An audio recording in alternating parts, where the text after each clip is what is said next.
Hello and welcome back to another edition of the Osceola Seminole Sidelines.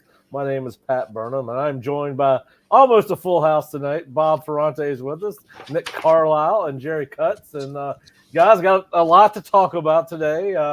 We've got practice 15 in the books after this morning's session. We got the second scrimmage in on Saturday, and you guys, Jerry and Bob, are in Jacksonville for a couple of hot and very humid days over there. So a lot to talk about on the field, a little bit to talk about off the field with recruiting. We'll get into that a little bit later. But how is everybody? Everybody doing good?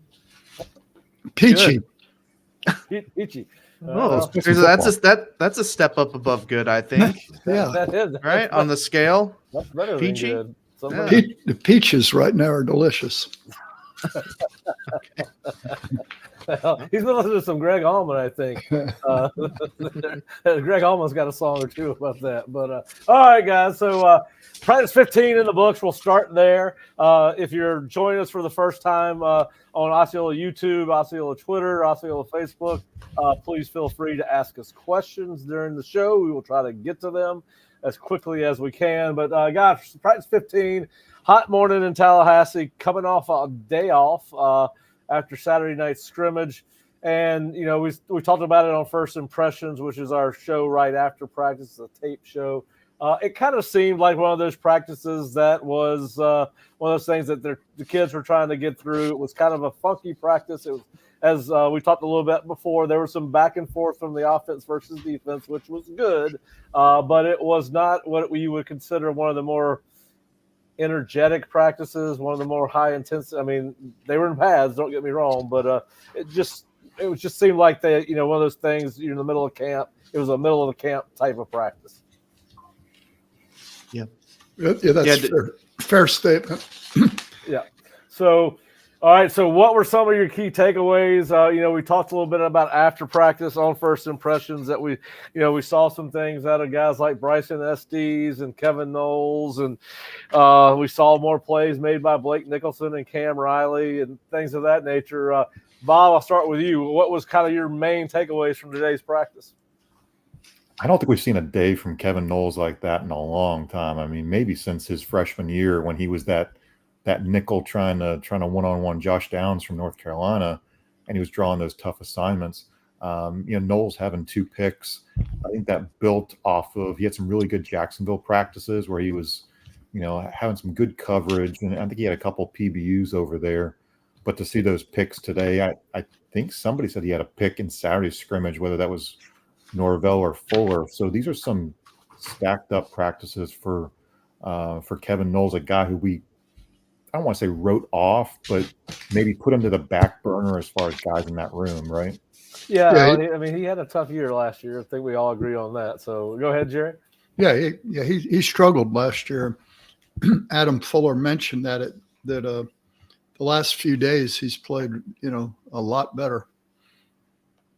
Yeah, listen, we all had, he came out and played a lot early in his career. I think we all had high expectations for him.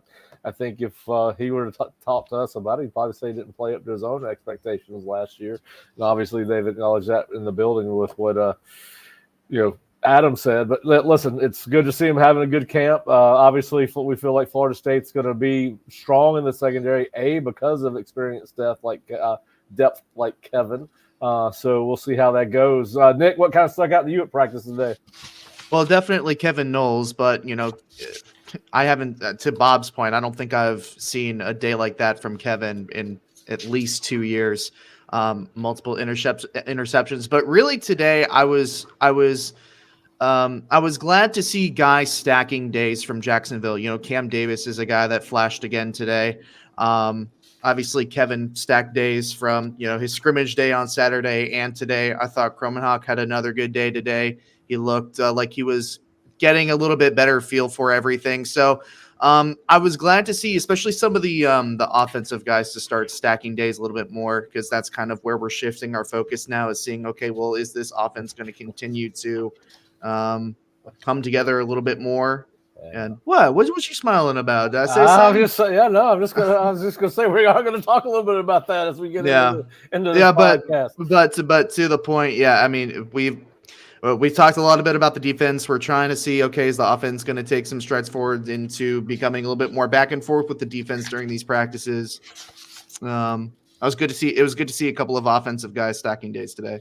Yeah, listen, I think we'd all waited for Cam to kind of have his breakout moment in camp. And obviously, if you're a Florida State fan, you've probably seen the video from Saturday's practice where he jukes the guy, then runs over him, or vice versa. One of the things happened first. I can't remember which of the two, but that's kind of what we saw in our heads with little Herschel when they signed him. And he is listen, he's getting better. We saw a couple of nice runs.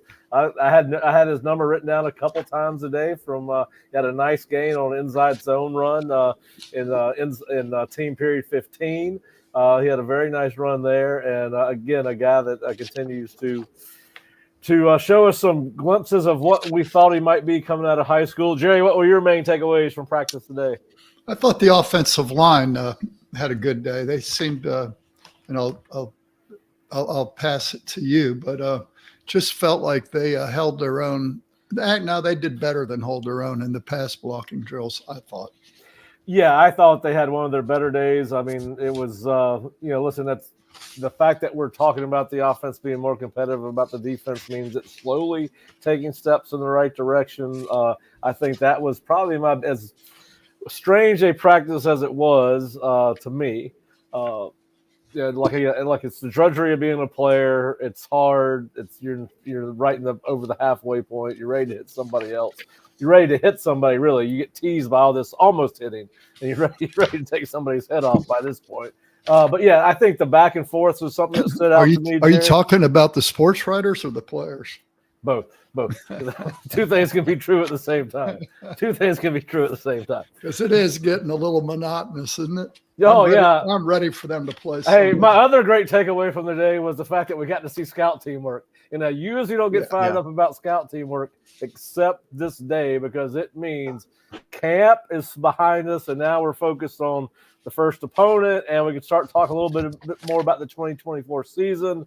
And listen, and because of that, guys, I think we've got to start talking about what we've seen. And so I'll throw this out, and anybody who wants to answer it can. I'll just open to the forum here.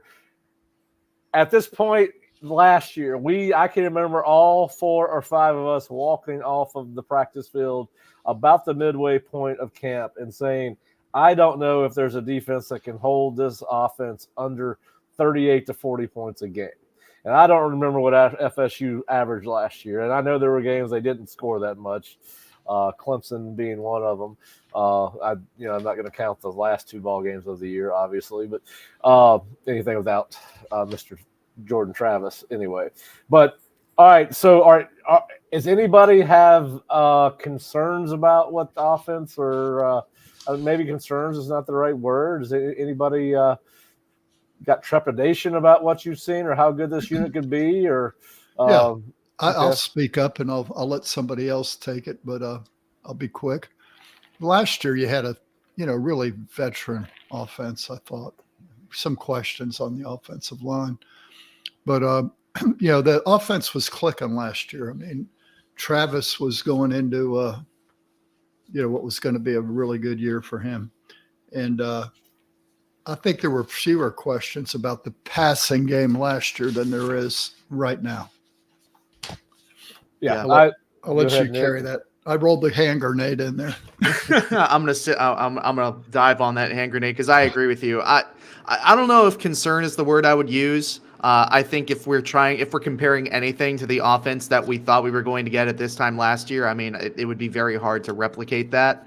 But I definitely have concerns about this passing game. I feel like this team is going to live and die by its running attack. And right now, with what we've seen so far, and granted, there's 2 more weeks to go, maybe something magically clicks, but I can see a world in which Florida State finds themselves down in ball games that, maybe they shouldn't be down in, and they're going to have to throw the ball to get out of it. And that's where, things may get a little chippy. Now, I would love to see the team that could score repeatedly on this defense, because we all think that it's going to be very, very good. But obviously the question to from Pat was more about just how this offense is looking and do we have concerns? And I think there's reason to be a little bit trepidatious. Well, that to your point, we won't find out about the defense until the season if that's the case. Yeah. But, and listen, it is right. I mean, we don't know what this team replaced almost half its roster.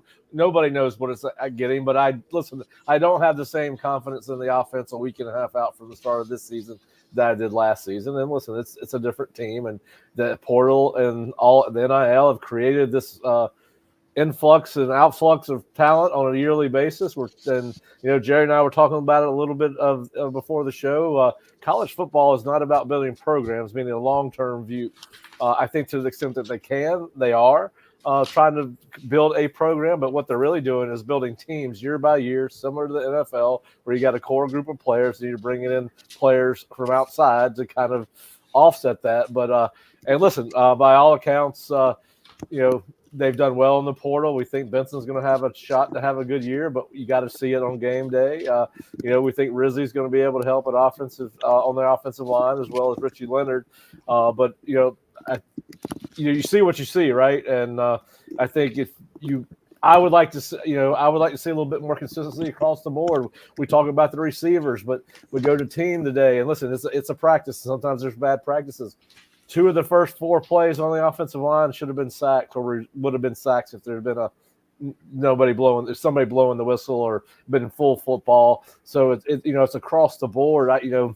We think the offensive line is going to be the strength of the team on offense, and you would hope that would be because you've got some really good running backs.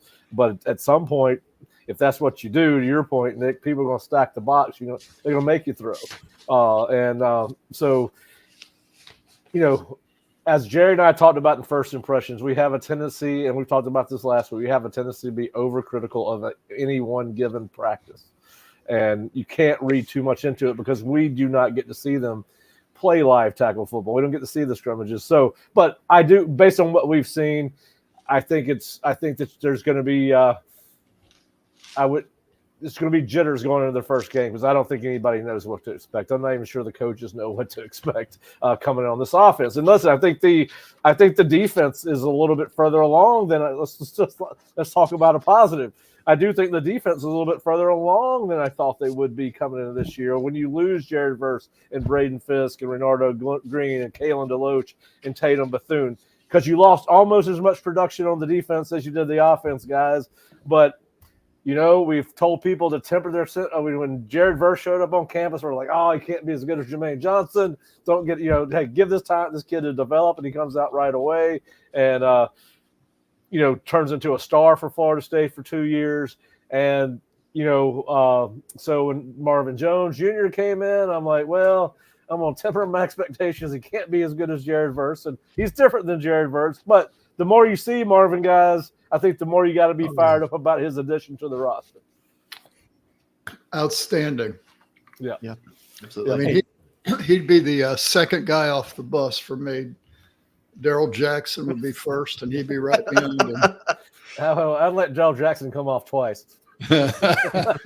Clone him. Try to get him off all 3 buses as they're going into the stadium. I thought about this today when I was watching them, the defensive line under the pens, working under the pens where they got to play real low. Yeah. I mean, what is Jones, 6'4", maybe? You reckon 6'4", 5"? Marvin? Yeah. Yeah, every bit of 6'4". Yeah. That joker's flexible. I mean, he's squatting down there like a gymnast, and he comes out with his back flat. And, I mean, God gave him a lot of ability. He's special. Yeah. I think before Bob says, I think that helps Pat Payton too, because you're going to have to throw to one side. So if you have Marvin crashing down on your left, that kind of lends to one of Pat Payton's strengths, and that's batting down balls. So I think his addition really helps Pat as well. And the other guy we were wrong about last year was Fisk. We knew he was good, but we didn't expect him to have the impact. Y'all were wrong. I was on the Fisk bandwagon early, just like I'm on the Jalen Lucas bandwagon early this year.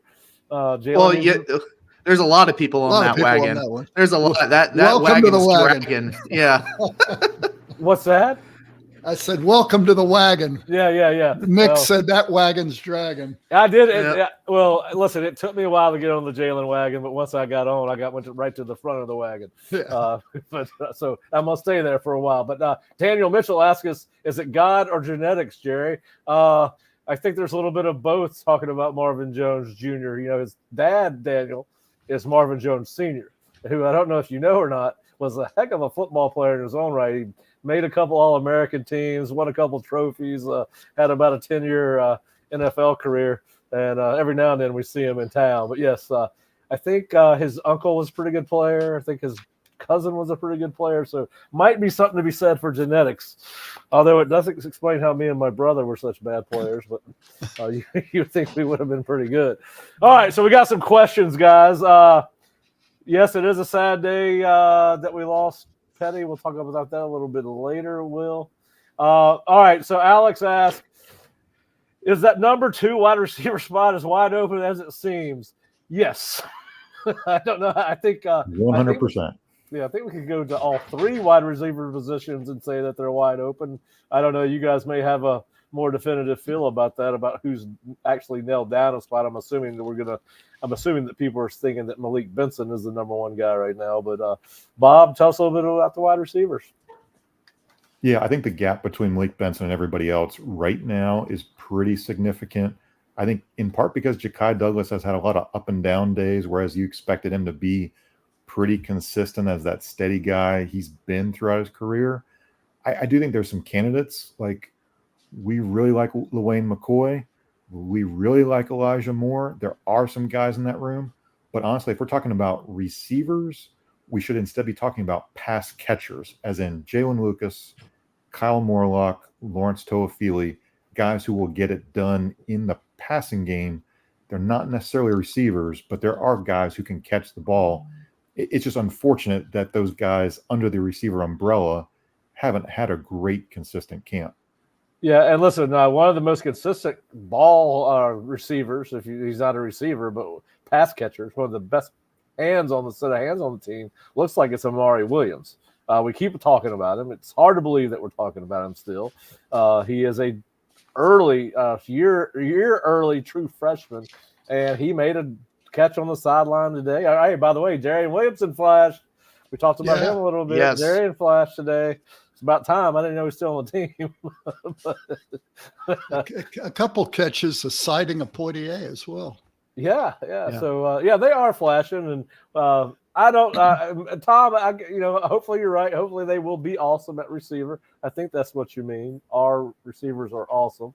I think that's right. I mean, as Bob said, there's a lot of potential in that room, and it has not been game tested yet. And obviously, Hakeem ended the season last year very, where people were looking forward to seeing what he could do this year, and we'll find out if he can live up to the billing.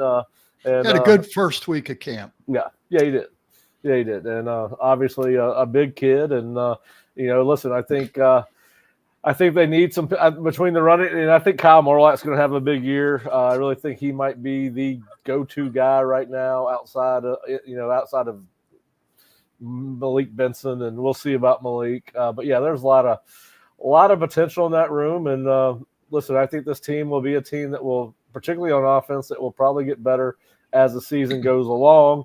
And that leads us to Briley's question. Well, before we get to Briley's, let me just say, and I had to slip away. Daisy was calling, but I think we forget about Lucas and Douglas as receivers. Yep. And I think both those guys are dependable.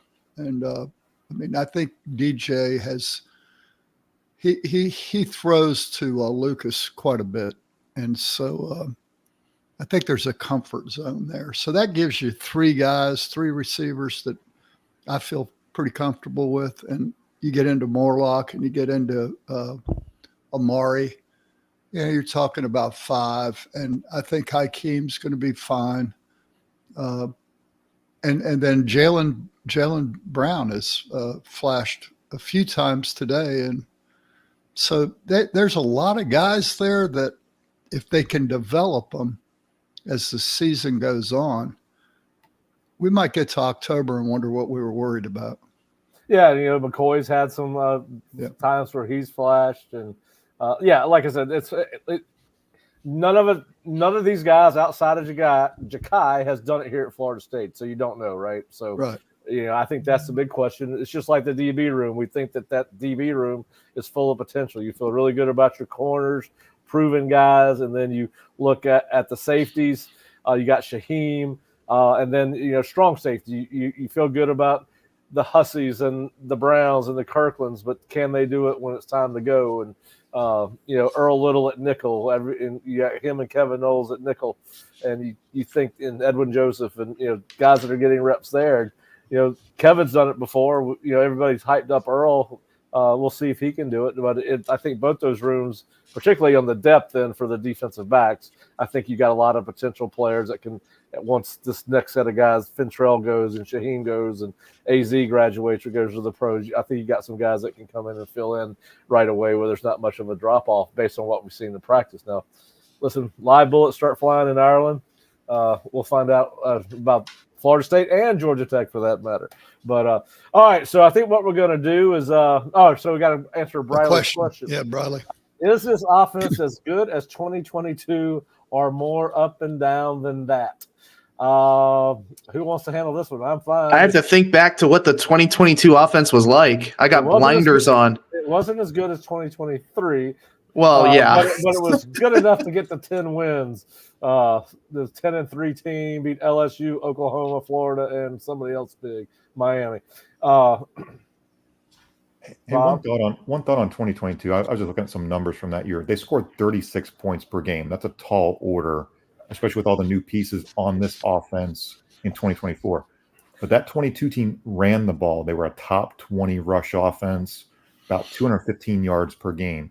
If you're looking for a roadmap to win football games this fall, it is not to have DJ drop back 30 times a game, but it is for him to stretch the field with that big arm and this receiving core so that the defenses don't load the box and that you can run. I do think there's a roadmap to run for 200 or so yards a game. There's going to be some really stout rush defenses out there in the country that you're not going to do that. But I think if you want to win football games, it's not going to be scoring 36, but it might be grinding out 200 yards on the ground to get you there. It's a different formula than I think we're maybe looking at, Yeah, well, I agree. Listen. I think it's answer. I agree with what you said. I think you said it politely. Is it more? I think it's more. I don't think it's. I think it's more down than.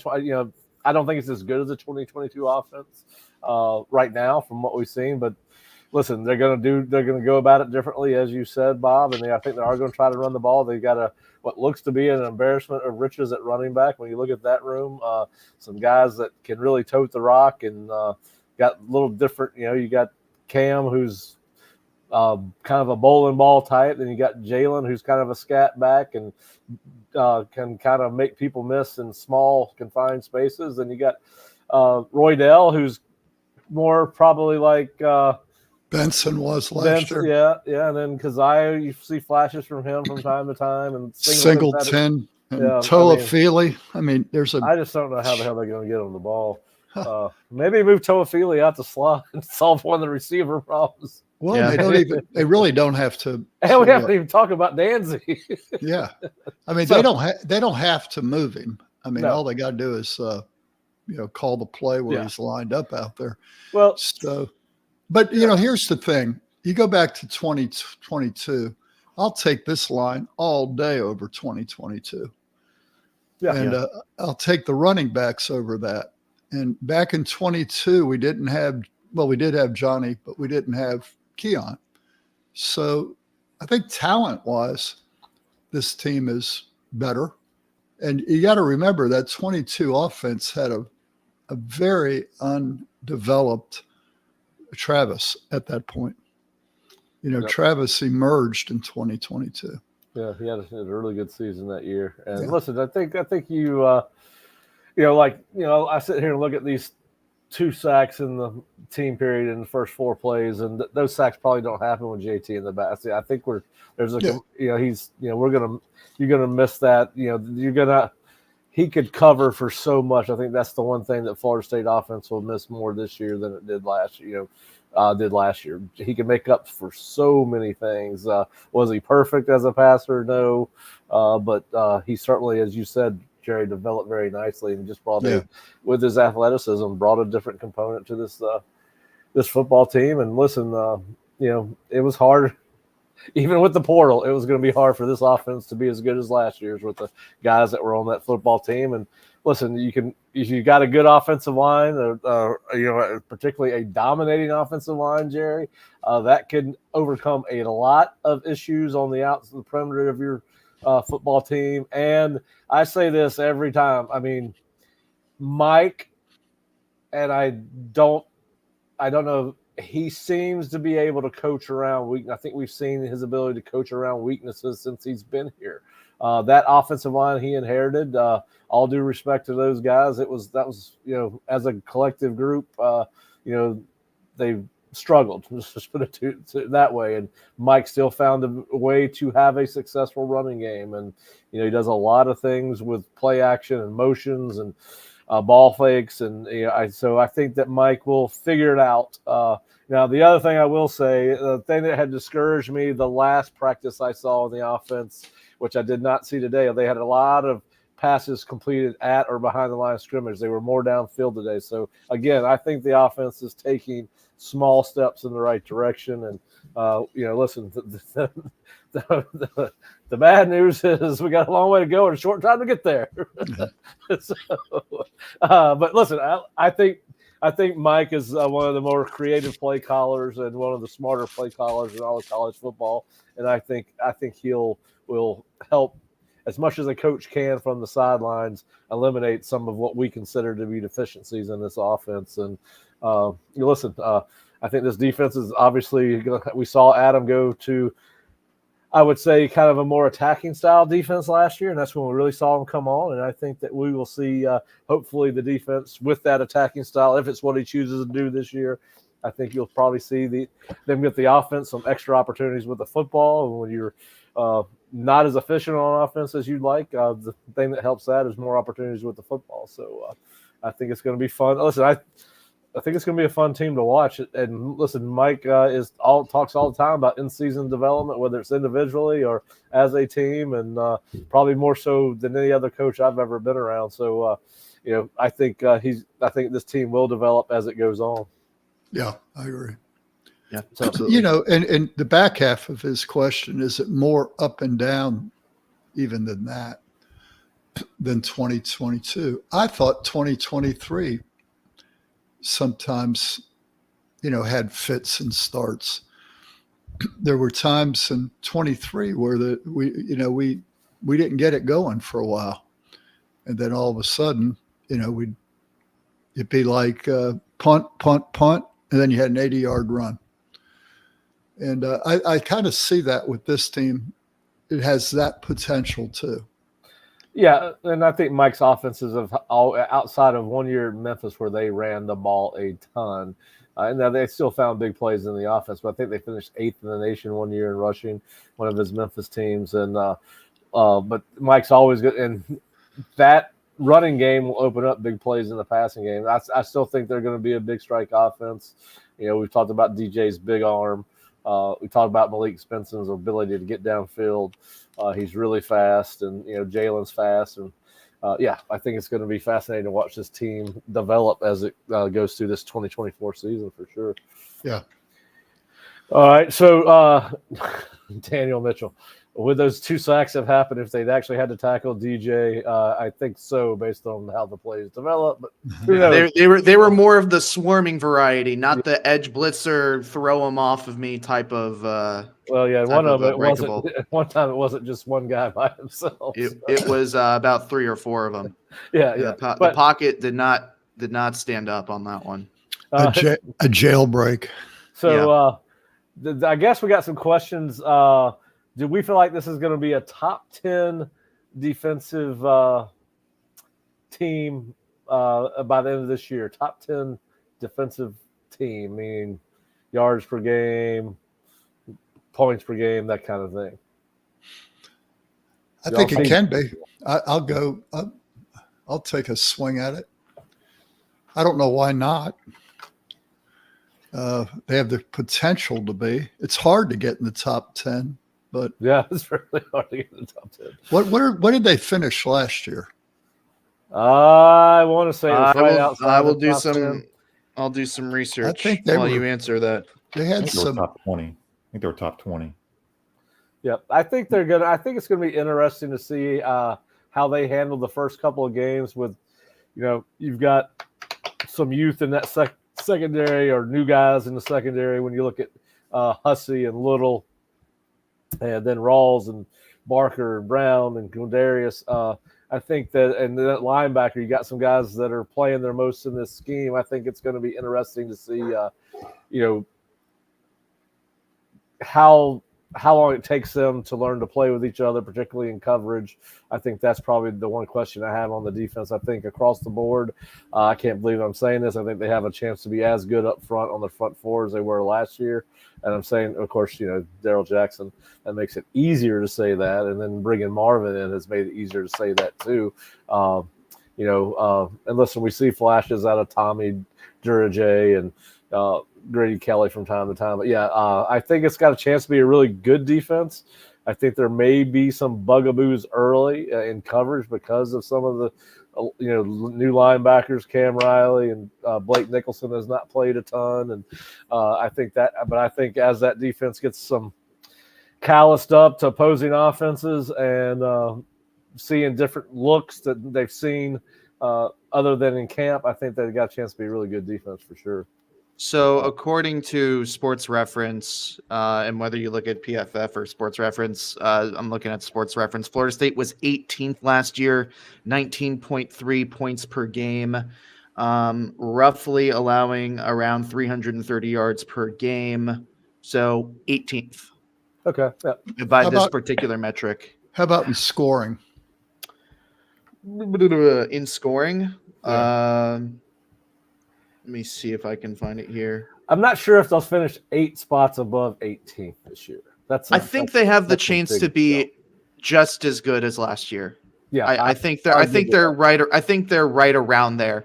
I think they'll be a little bit better at stopping the run, particularly on the inside. I think just Jackson and Farmer and the depth that they have there now is going to be really, really good. And we all like what we've seen from this secondary. Particularly the Fentrell Cypress coming along and kind of, I don't want to say matching AZ, but definitely, there's not an easy side of the field to throw to. Let's put it that way. So I think this defense is going to be hard to run on. And when you have to throw the ball, I think, especially if, to your point earlier, Pat, if Fuller is going to run a more opportunistic attacking defense, there could be some potential for a lot of turnovers there. Yeah, and Daniel, you're right. That includes all games because they played them and they count. So let's move on from that. Let's. All right. So we're going to take a break and we're going to come back. We're going to talk a little bit about what Mike said after the scrimmage, a little bit about what Jerry and Bob thought they learned about the team in Jacksonville, and we'll talk a little bit about Josh Petty. But we'll be right back in about 60 seconds. At Aviva Stadium in Dublin, the home of the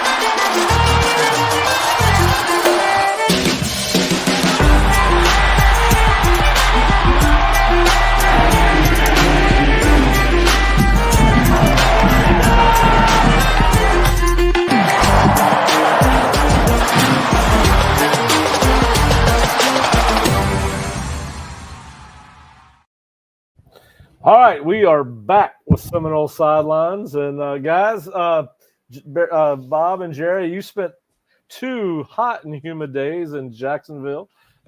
Nick, Kurt, and I did not get a chance to see those practices. So how were they? What did you learn? Who impressed you? And what do you think this team got out of that 2-day trip to Duval? Bob, I'll let you start. Yeah, I think the big thing is something we've hit on as a storyline throughout camp is just there's good competition. There's good 1-on-1, 7-on-7, 11-on-11, especially receiver DB those are kind of two groups that I tend to watch a lot during camp just to see that.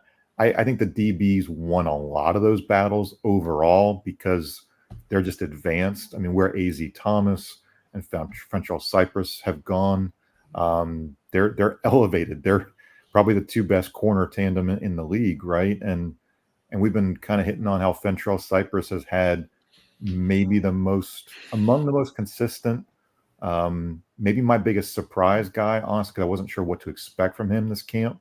But it's a real pleasant surprise to me what he's done. So I think on the defensive side, it's that those DBs and how they've practiced. On the offensive side of late, the last maybe week or so, a name to watch really is Brian Courtney. I think the way Brian Courtney has practiced, the opportunities, to use the coach's term, on that side of the tight end room where the opportunities are there. There's reason why we're talking a lot about Amari Williams, a reason why we're talking a lot about Brian Courtney. And it's because some of the veterans haven't stood out as well, but some of those other guys have. So I think we're seeing some storylines maybe being reinforced. But yeah, good practices over there in Jacksonville. Yeah, I had Courtney as a note on my practice notes for today. Look good in half line inside drill.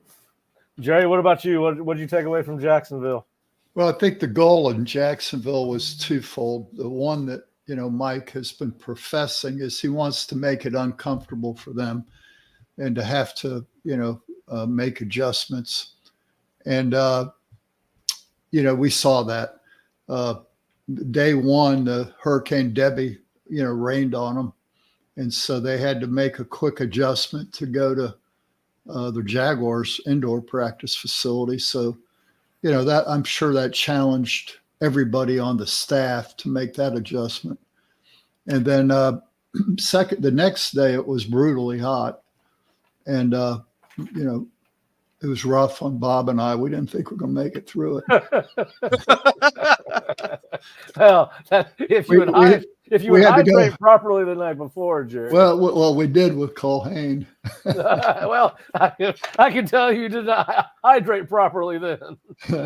I've done hydration with Colhane before. Yeah. It usually does not involve water. He's no Deckerhoff. Well, that is lofty status, Jerry. That's hard to live up to.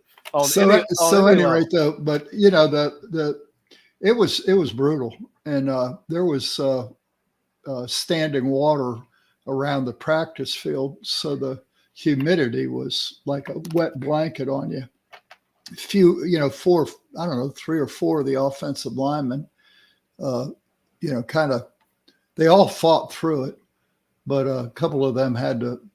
The heat got the better of them. And that made Mike very happy. That was exactly what he was looking for. And I think one of the other things, which I just wrote a story about, it'll run here, I guess, tomorrow. But, the logistics of trying to get ready to go to Ireland and they're bringing 120 players to Ireland. And they're bringing, I think, more staff. And, the logistics of getting over there and doing what they need to do. Jacksonville was a great, I won't call it a dry run because it rained a lot, but good wet run. Yeah, ask Cupper how much he enjoyed it. I'm sure you'll get a different answer. Yeah. So it was what you wanted. It was practice. Yeah.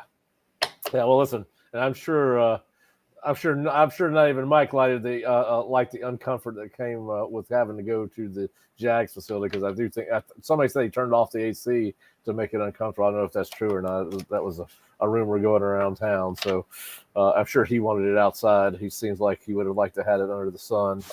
Particularly though, he seemed to enjoy those 2 days immensely, actually.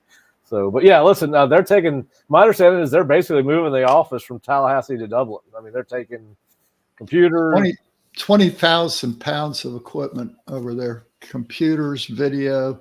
You're taking essentially your entire locker room, your entire weight room, entire training room for sure. Mm-hmm. You're taking your meeting rooms, whatever you have in your meeting rooms, unless they have compatible video type equipment in the hotel they're staying in. Listen, when I was at USF, we used to move the Skip Holtz wanted to go to Dodgertown for a week, and we moved the entire office in a 18-wheeler from Tampa, Florida to Vero Beach, and it's quite the undertaking if you're on the operations side. Yeah.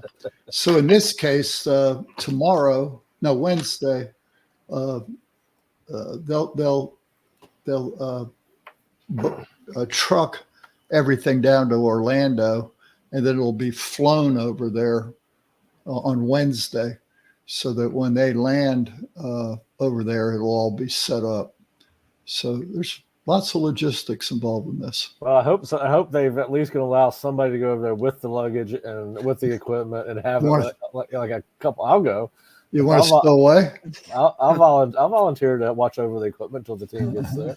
Spend a couple of days at an Irish whiskey bar, so I could do that. All right. So listen. I think as I said earlier, we are at Georgia Tech. They started a little bit of work on Georgia Tech late in practice today. That was kind of fun to see because we know it's here, and we will have more on that game as we get to it. Now, we do have some Georgia Tech related news that we should get to first, but we're going to get to now some good news on the recruiting front. And Javion Hilson, the former 4-star defensive end prospect who's committed to Florida State, is now a 5-star prospect. The new rankings came out on Rivals 5 stars. Javion was the one FSU commitment that was a 4-star that moved up to 5-star. I think he now joined Solomon Thomas as one of 2 5-stars on Florida State's commitment list. So that'll bump up the rankings pretty good. And the Rivals 250, top 250 gets updated tomorrow. I would expect that we will see a couple of Florida State players. I'm hoping CJ Wiley goes up in the Rivals rankings a little bit.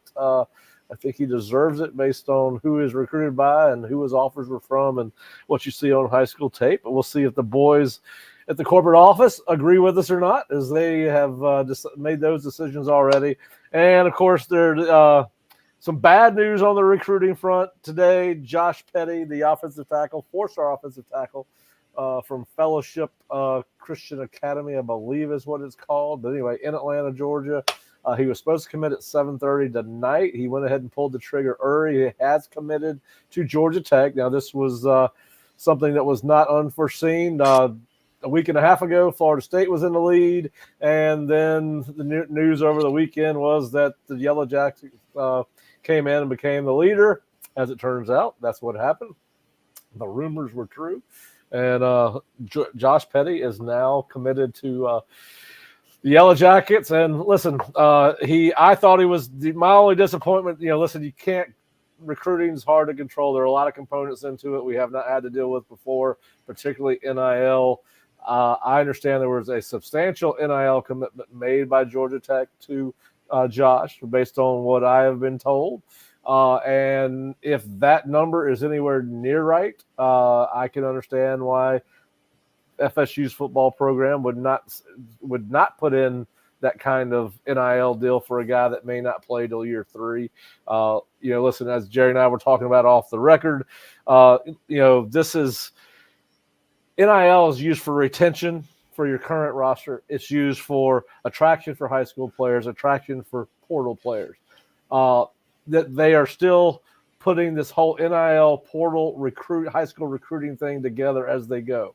You don't have similar budgets from one school to the next.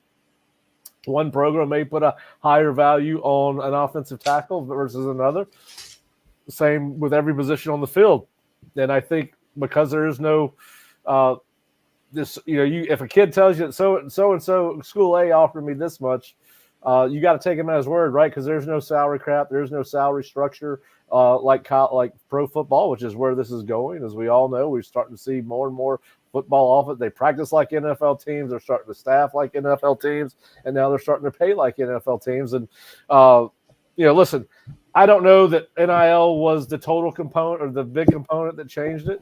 That's just some of the rumors on the street, and but I do think that we can't say every time that a team that Florida State loses a prospect that NIL did not have anything to do with it. We're in the NIL era. It's going to play a small or large part. I don't know, 15%, 85%, 1%, 99%, but we can't just say the NIL component is not a part of it. Now, there's also a part of it. His family's in right there in Atlanta. He does have a sister, ironically, that's coming to Florida State this year. At least she was until today. She may change her name. But anyway, listen, he's a good player. I was hoping Florida State would get him. But, Jerry, as I was talking to you, is if that's true, the rumors that I have heard, they were coming from people that I trust. I think we have to trust that Mike is making the right decision for his program. He has won 23 ball games over the last 2 years. He has done very well in the portal. It's a work in progress on how to manage whatever money you have. But, guys, just think about this. If you paid every one of your players that's on scholarship on the roster right now, which is 85, we think, I don't know what scholarship numbers are at Florida State, but traditionally 85 scholarships is what you get. If you paid everyone $250,000 per season, that's a $21.25 million budget annually. All right, so you have to decide how that. And I don't know that Florida State spends $20 million. I don't know they spend $15 million. I'm going to assume it's at least $15 million. I could be wrong, but you got. I would say if you've got a $15 million budget, you've probably got $1.5 to $2 million tied up in your quarterback room, which makes the pot smaller for the other positions now. So I think this is hard to manage. Now, my understanding is that Josh does have a great relationship with the Georgia Tech head coach and really enjoys their offensive line coach and the offensive line room. But listen, I think the NIL component has made these things more negotiations for particularly the top end guys, and he was number 20. At least by one service. I don't know what he's ranked by rivals, but he's one of the top 100 prospects in the nation. Anyway, y'all's thoughts on Josh recruiting and how this played out and what we've heard. Well, I had a conversation with Michael Alford that had nothing to do with Josh, but he's actually visited with NFL teams on how they manage the salary cap. And, so it's real. I mean, you've got a budget that you're going to spend, and you got to figure out how you're going to spend it so that you keep all the players happy. And next year they're looking at in 25 they're looking at revenue sharing with the players because of the house settlement. Yep. And that's going to be right at 22 million, they estimate.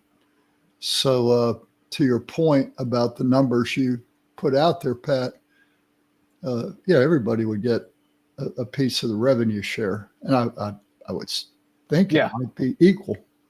I would think it would have to be equal, right? I mean, I don't know the answer to that. It's a good question to research, but the team will get they'll have a revenue share. If it's not equal, what we're going to see is what we always thought this was going to be, which is they are going to ask for a piece of the television pie so that everybody gets paid an equal amount, which I don't think they could tell player number 85 he's not going to make the same thing as player number 1 based off the percentage of television rights, like kind of like the NFL, right? They get a certain percentage that goes to the player kitty, I guess, for lack of a better term. But listen, I think that it's going to be – listen, they still got to get Josh to the finish line. Could something that happens on the field in Ireland change this? I don't know. Does Florida State come out and drub them? Most guys stay committed. You don't see, the reason we get in uproar over commitment flips or the guys decommitting because you don't see them. You don't see 5 guys out of 15 decommit generally. So I think that I think we'll see how it goes. If they get them to December, I know Ohio State was coming in and making a move. Maybe Florida State. Maybe they rekindle something. I don't know. We'll see. Listen, it's not December 4th yet. He's a hell of a prospect. But listen, anything can happen in recruiting, and it certainly does. And listen, that they're going to have to either flip somebody or expand their pool at offensive tackle. They've only brought in 3 or 4 guys at the offensive tackle position for official visits. All those guys are now committed. At one time, Mario Nash was going to make a official visit in the fall, I think he committed to Mississippi State, and that may have changed, but do they go back on Mario? They had a great relationship with him. He was on campus a bunch until this past spring. I think he was on campus once this year, but at one time he was going to set up an official visit with Florida State. Do they go back on him? Do you go back on Matthew Parker, who you offered and is committed to Baylor, a program that may be in trouble? Their coach is under fire. And then, do you go back in on a Rowan Byrne, the kid that committed to Clemson? And the only reason I mentioned that is because for some reason last week he started retweeting my tweets from Florida State football practice, which I thought was, we do have a good relationship. We had a great conversation on reeling them in. Maybe he's just a fan. But it's something. Something. There are coincidences, and then there's whatever that may turn out to be. Who knows? Yeah. Well, I'm not a big believer in coincidence. To circle back on something you said earlier about where Petty was ranked, I believe he was in the top 100, but he was at offensive tackle previously, and now we had the Rivals that has him listed as guard. So I think he might have a new ranking come tomorrow. But yeah, it's kind of similar to, kind of how things went down with Tavion Wallace. He was a guy that we felt really good about Florida State getting down, and then just kind of out of nowhere, he committed somewhere else. Well, there was a little bit more warning with Petty than there was with Wallace, obviously, but and it really hurts, as much as it does because of, some of the guys that Florida State passed on or didn't get leading up to this. The guys like the Zaire Addisons, the guys like the Rowan Byrne, the Ty Haywoods, and then obviously with Wallace, you talk about Rainey Sale and Gavin Nix and those guys. So kind of similar in that way. And of course, the way that it always works best is we say, yeah, we still feel like he's Florida State leaning, and then goes the other way. But listen, I was going to die on that hill. I saw Ray on the phone at practice, like, he's going to lock up Petty today. Yeah, I was going to die. Listen, when I made my future cast, I thought that's what it was. I did hear the buzz, but like I said, there is that kid, Sean Poirier, who I think he's committed to USF right now as well, that they offered him at the elite camp a couple months ago. So they might, obviously he from the very get-go, it seemed like a down the line kind of guy. Well, we're getting to kind of down the line heading into the season here. I think that we'll see if Florida State goes knocking on that door. Yeah, he was on campus. Options, but go ahead. Yeah, I was going to say Sean was on campus twice this summer, and listen, he's got unbelievable feet. And as I put on the message board, ironically, the same question you have about Sean is the same question you have about Josh Petty. You love their athleticism, but exactly how big can they get? And I think that's the other component. He's 240 pounds, 250 pounds. Can he put on an additional 50 pounds? Probably. He's a big, tall, long kid, but you don't know that. And I think that had to be another factor in why Florida State might have said, hey, and again, this is what we're hearing. I think maybe they said, listen, there's too many variables for us to go where Georgia Tech is going with this thing. But anyway, Georgia Tech's on a spree. They're going to flip that kid, Garrett Christian, whatever, the defensive tackle that's committed to Georgia. Looks like they're going pretty strong. All right, so I did do some research just to see what our NFL guys are doing. FSU NFL guys. Cam Irving signed with the Texans this past weekend, which I did. I think he's been with the Chiefs prior to that, maybe with somebody else new last year. And then Jayshon Corbin was released by the Giants. Old Jayshon. He had a good season here, couple seasons in Tallahassee. So we'll continue to. All right, so just I like to have a little fun, particularly at other people's expenses. So has anybody seen Dion melting down in snowy Boulder, Colorado? Did anybody see the press conference where he refused to give a answer to CBS Sports, local CBS Sports affiliate in Boulder, because CBSSports.com had named him the second to last best head coach in the Big 12? So he's gotten offended about that and now cut off. Is that what it was? No, that was one. That was only one of it. He got on another guy saying, ask You bolstered the offensive line. How do you feel about the offensive line? He got offended about the guy. He asked what was bolstered mean, and why can't we just say improved? Our offensive line is improved. Why can't you use that word? Listen, this is going to be fascinating television to watch, and I hope that now this was never going to work. If he can't handle the pressure in Boulder, Colorado, a middling, go-nowhere football program that it has been for the last 25 years since Bill McCartney moved away from football and went to that whatever he was running. Anyway, could you imagine him being the head coach at Auburn or Florida and the pressure cooker and the answers would be asked by those press corps? Anyway, I didn't know if y'all saw it.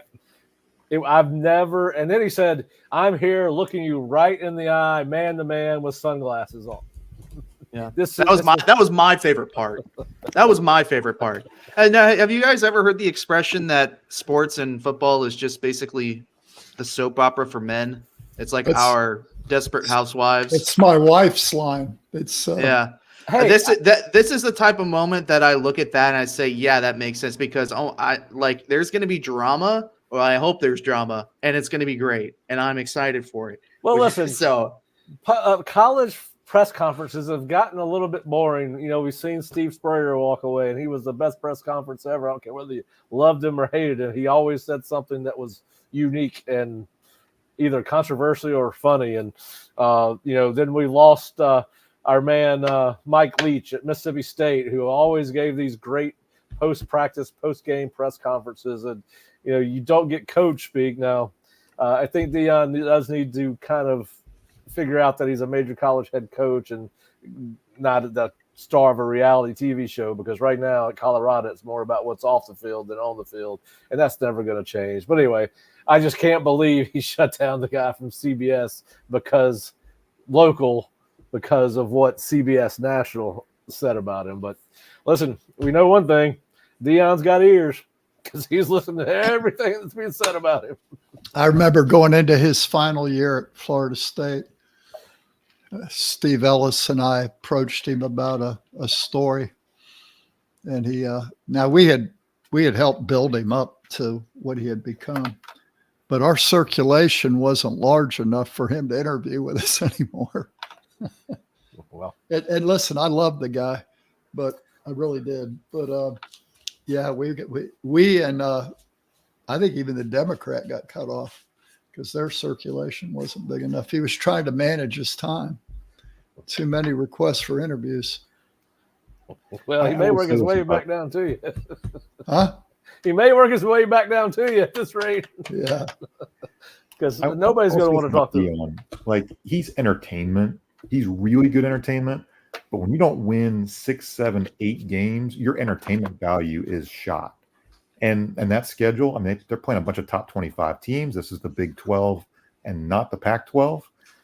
His entertainment value will start to dip off, and I think the ratings will go down as those losses stack up. I disagree. Well, it's probably lesser so for the staff and the administration of Colorado. But if there's a spiral, I don't know. I feel like I'd be more interested in seeing what he says, see how he reacts to it. It's gonna be fun to watch, boys. It's gonna be fun to watch. But yeah, so anyway, I'm glad. So Nick, I've been telling Nick we need to start this segment called "He Said, We Said," which we listen to what they say, then we kind of decipher it. I know a lot of people do it, and we are jumping on that bandwagon because I do listen to a lot of press conferences. Like listen to Greg Schiano talk about rep management the other day. I bet I'm the only person in the state of Florida that listened to Greg Schiano from Rutgers talk about rep management and practice. You and Fish. I take that money to the bank. Yes. No, Fish does. He has a good relationship with Schiano, so that is probably true. But yeah, so listen, I think it's fascinating. I just can't believe in preseason he's already in midseason form at pissing off the local media. And at that program, you need the local media to be your friend. You would think that he would have learned something from Coach Bowden about being media savvy. I can't imagine how Coach Bowden would ever approached a CBS guy for saying, "I'm not going to talk to you because you said this about me." So, but anyway. Crazy times. It's all about me. But all right, guys. Well, I think we're right about the hour mark. Listen, if you're not an Osceola subscriber, please go to theosceola.com and check us out. And go to the subscribe button and take a chance with us. I think you'll enjoy the content. We got a practice report on defense standing out today as Georgia Tech preparation begins. We as a staff ranked the Florida State football schedule. A little fun article we did over the weekend since the team did not practice on Sunday and we had no availability. And then we've got our article on Javion Hilson being bumped up to 5-star. Got an article on Kurt on DJU's development at Florida State since he arrived on campus. And then, of course, if you don't subscribe to the Osceola YouTube channel, please hit the subscribe button before you log off today. And, of course, sign up for notifications where you will be alerted to when we're doing live or tape shows. And we will be back on Wednesday at 3 o'clock and Thursday at 3 o'clock with live Seminole Sidelines show recapping both Wednesday and Thursday's practices and getting to a little bit more about some of FSU's opponents. We'll kind of backtrack our way to that story. Nick, Bob, and Kurt and I ranked FSU schedule 1 to 12, toughest to easiest, and it was kind of fun to do. We saw some games very much the same, and then we had some games where we were way off. So we'll talk a little bit about that the next time on Seminole Sidelines. Guys, thanks for joining us, and if you're a subscriber or listener or viewer, thanks for joining us as well, and we'll see you on Wednesday.